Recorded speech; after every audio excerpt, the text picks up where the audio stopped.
This video is made for adult collectors because, man, being tall and being on a 14-hour flight in economy sucks. So I just got back from China because, you know, Blocky's invited me there. And I come home to a box. And in that box was this, and this.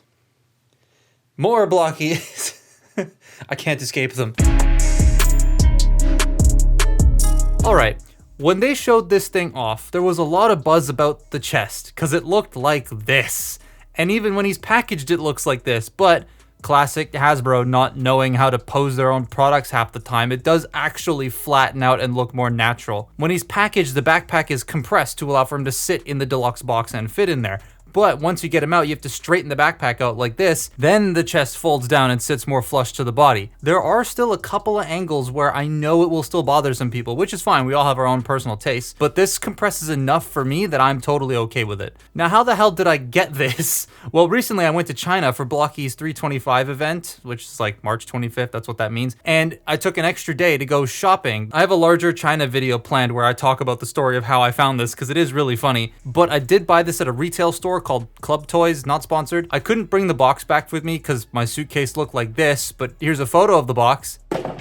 Ha! I still threw the damn box in the hotel room just because it's funny. I really like the way this looks. Much like Cliff Jumper, it's leaning more towards the original Prime design than the like hybridized G1 thing, even though it is a hybridized G1 figure, but I dig this. He's a lot bulkier and made of a lot more stuff than I thought. Yes, his arms are a little bit skinny, but the rest of him is pretty damn solid. My copy does have a door issue though. This door, there's a little too much plastic somewhere in it and it's pushing it out, so in transformation it's kind of annoying. I still have my pre-order copy placed at EB Games, so I'll wait for that, but once that one comes in, I'll open it up and have a look and see like if it's got a bum-ass door, and if it doesn't, I'll keep that and sell this one. I love how like the stomach section is real, like it's the actual hood as opposed to the original toy, which was a fake chest. It's so simple in how it works, yet it just does it so well. Next to the original, this is Prowl, but next to the original, I actually prefer the look of the new one, mainly because it doesn't have all that unnecessary, unwieldy panels hanging off the back of the arms, and the transformation, I'll get to it later, but it is a lot nicer than the old one. Speaking of unnecessary,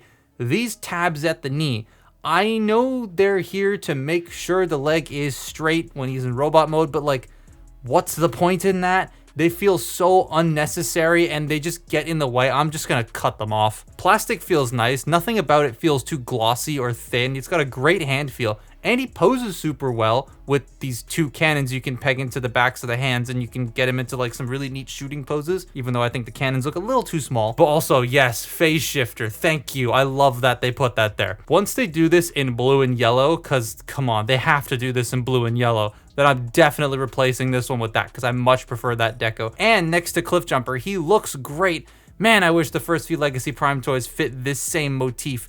I feel like characters such as RC and Bulkhead kind of need redos because these two are spot on in my eyes to melding that G1 and Prime design thing together better than those early ones. Even though I like the Bulkhead mold, I only kept Breakdown though because I'm weird. So this thing is a lot of moving parts. Sometimes they're really good and sometimes they're the leg panels, which I'll talk about in a second. Also, one thing to note is with the chest, it's folded down and it looks fine, but I can see, like, I think the biggest issue isn't the fact that it doesn't fold down any further than this. It's flat, it's flush. I think it's just all the like gappy holes around it that make it look like it's sitting higher than it should be, and it's weird. So I can understand why some people don't like that look, because it does look a bit strange, especially from this angle. You can just see right through it and see his head. I don't really like that much. But speaking of the head, the articulation in the head's pretty good. You get a little bit of tilt, but you get quite a bit of up, which is great. No down.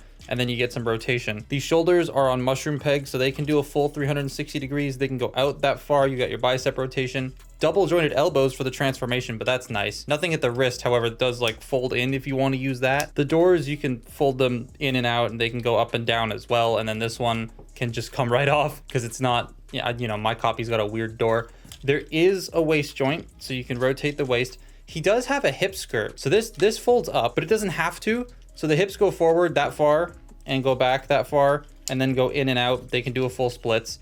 And with this up, they go the same amount. I think this is literally just so you can get the mushrooms in there, and then they close that up for assembly purposes. But you can use this if you want to, I guess. He does have thigh rotation, though it is limited going inwards about that much because of the sculpt. He does have a knee bend. Now, I mentioned these tabs earlier, right?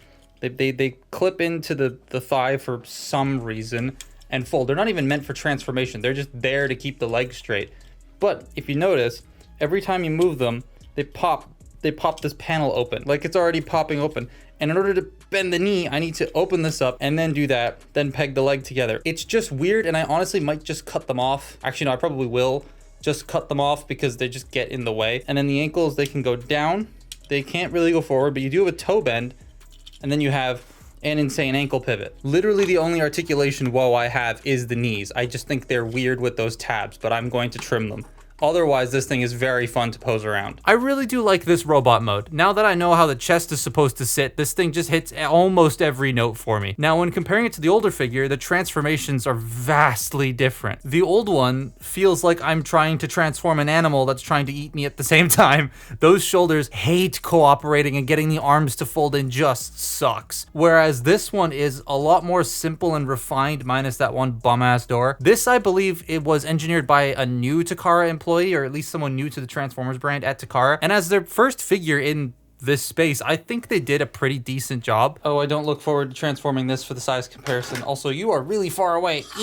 It's slightly generic in its car former transformation, but it's still pretty neat to do the upper body. I kind of like it. The lower body's pretty sort of just compress it all, but it's still, I mean, if it ain't broke. So we'll do the legs first. To start with, we're going to open these panels up and then rotate the wheel arches down. Then we're going to sort of straighten out the legs and then combiner wars them into the body like this. There, you want to make sure that when you're doing the legs, right, they sit at this angle. They're going to soft click into place, because that way this tab will go into the air escape hole for the mushroom peg, and that'll close the leg together. Then you want to close up the feet around the wheel arches here. They're going to peg in. Then you peg in then you fold up the feet. Then you compress this together. This, you never used to tab in properly when I first got it, but now it seems to be fine. But that's the entire back of the car done. Like I said, pretty generic. The arms are cool. So you fold up the hands, right? And then you want to have them in a T pose.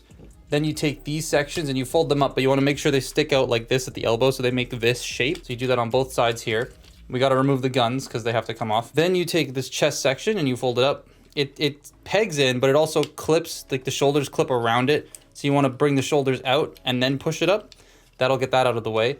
Fold the head back like this and then push. This entire chest section will fold out. Then you bring the arms and you rotate them 90 degrees forward and swing them around, and they will peg in underneath the hood section. Then you bring this down and over, and it will slot over all of that and peg into the back here. Now this is where the bum-ass door comes into play. So you close this door up, and it's going to peg into the roof and into the side panel here. So you do that, there, door's pegged in. This side though, because mine's slightly warped right here, it doesn't like lining up properly.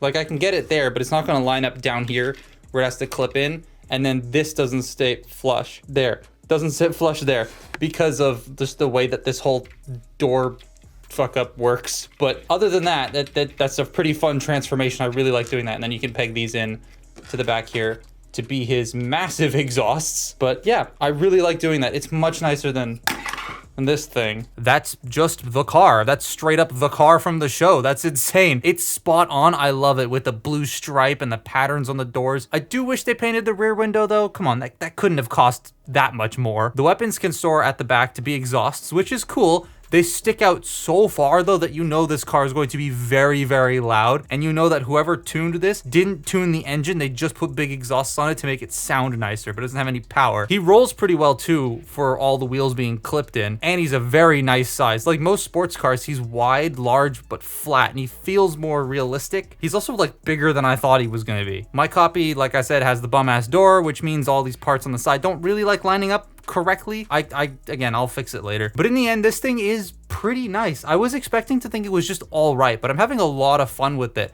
As the first figure I've gotten from this new wave, it's a pretty strong start. Not perfect, but still very nice. I'd recommend it to any Prime fan. It means we now have a Smokescreen that A, isn't this much money, and B, doesn't fight you when you transform it. It's pretty fun. But that's been my look at Age of the Prime Smokescreen. Follow me on Twitter and Instagram, and I'll see you next time. Bye-bye.